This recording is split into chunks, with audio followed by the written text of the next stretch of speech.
Hi everyone, Adam here at Stretch Your English. I'm here to share ideas and resources for teachers of English to speakers of other languages.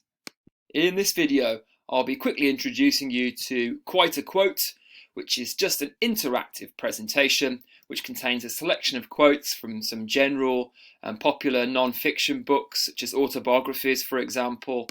The idea is you can use this language, these quotes, to generate discussion. Might be more suitable for more advanced learners or maybe academic learners if you want to spend some time in class discussing a quote and whether the students agree or disagree with it. It was created with Prezi, the presentation tool, which you can find online. All the details are in the description below this video, including a link to the activity itself. So after this tutorial, you can click the link to resource and it will take you straight to it.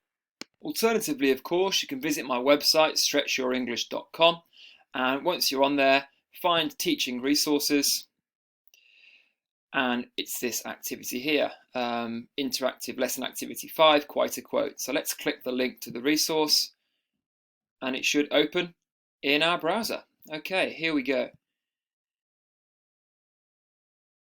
So it's very simple, really. The students can choose a topic.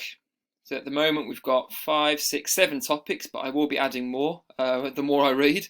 So let's click, for example, the price of knowledge. Okay, answers are no longer a scarce commodity and knowledge has never been cheaper. This is from a book called Think Like a Rocket Scientist, page 24.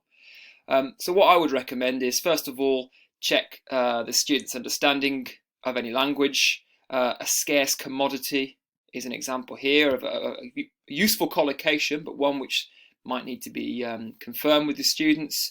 Ask your usual concept check questions and so on. Make sure they understand the language, make sure it sinks in. And then we've just got some prompts here for some discussion questions. So what are your first thoughts? Do you agree or disagree?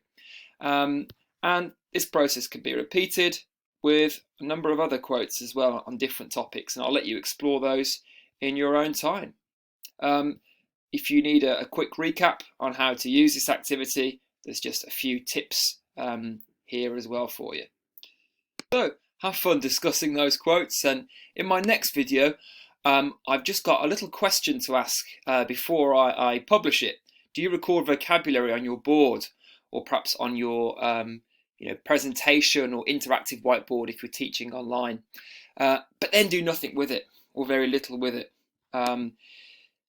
If the answer is yes or sometimes, then do check out my next video where I'll quickly be sharing an idea for an activity which I simply call Today's Vocabulary, created with Genially. You can subscribe to this channel to keep up to date with these videos or visit my website. You or your students can also check me out on Instagram at Stretch Your English, or you can drop me an email directly at gmail.com. Have a good one and see you next time.